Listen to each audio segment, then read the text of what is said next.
से सरकार का एक नया फैसला आया है, जिसमें बात की गई है 1 अप्रैल 2026 से E20 पेट्रोल अनिवार्य कर दिया गया है। अब समझते हैं कि E20 पेट्रोल क्या होता है।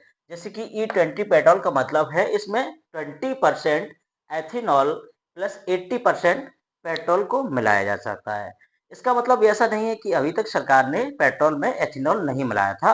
पहले यहाँ पर 10% एथेनॉल मिलाते थे। एथेनॉल कितना मिलाते थे?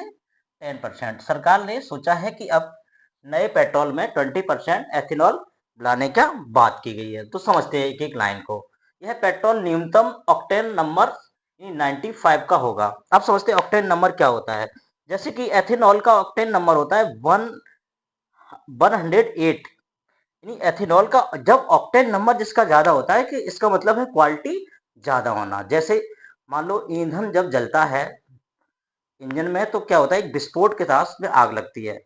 तो अच्छा क्वालिटी का अगर जिसकी ऑक्टेन नंबर ज्यादा होगा, अच्छा क्वालिटी का पेट्रोल होगा, तो वो एक तो समय से पहले नहीं जलेगा।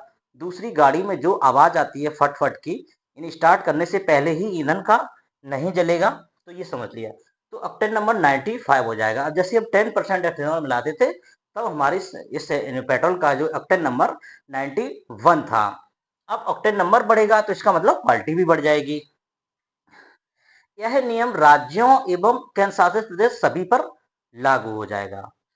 लेकिन अभी ये अधिसूचना पेट्रोल मंत्रालय ने 17 फरवरी को जारी कर दी गई थी, जिसको धीरे धीरे सरकार ने एक लॉ बना करके 1 अप्रैल 2026 एक डेट दे दी गई। इस टाइप से हमेशा मतलब सभी के लिए अनिवार्य कर दिया गया, हर जगह यही पेट्रोल मिलेगा।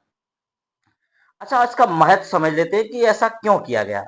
देखो, हरित ईंधन पर निर्भरता बढ़ेगी। जैसे मान लो जब एथेनॉल का खर्च ज्यादा होगा तो एथेनॉल को बनाना नहीं पड़ेगा। अब एथेनॉल किससे बनाया जाता है? जैसे मक्का के, गन्ना से, गन्ना के रस से। ऐसी कई चीजें हैं जो किसानों की फसल से एथेनॉल को बनाते हैं। जब हम इससे क्या होगा कि हरित ईंधन पर निर्भरता बढ़ेगी।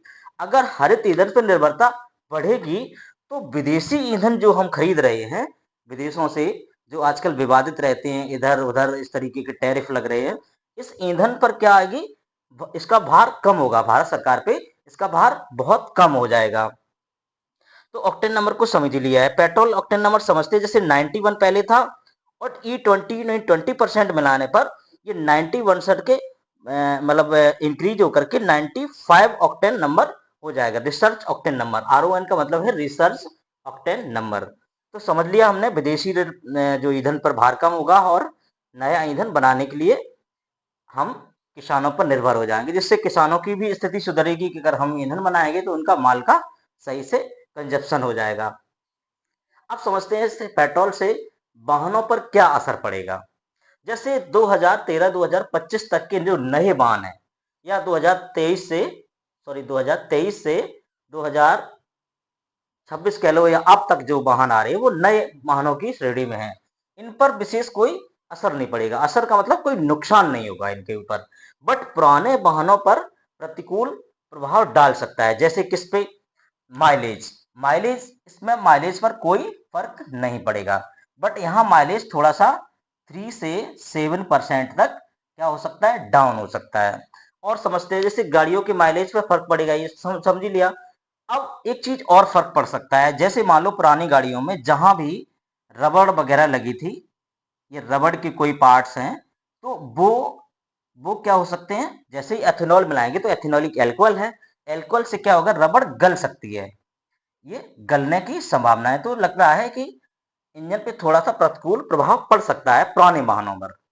उद्देश्य क्या है, ऐसा सरकार ने क्यों सोचा मिलाने का? देखो, 2014 से 2015 तक जो 10% एथेनॉल मिलाने पर सरकार को, भारत सरकार को 1.40 यानी हम कह सकते हैं 1 करोड़ 40 लाख या 1.40 लाख करोड़, इतने पैसों का क्या हुई, बचत हुई है। सरकार के जो पेट्रोल खर्च में इतना पैसा बच गया है, तो सरकार ने सोचा है कि अगर हम 20% को लागू करते हैं, जिससे हमारे नए वाहनों पर भी कोई असर नहीं पड़ेगा और हमें वैश्विक ईंधन पर निर्भरता कम होगी।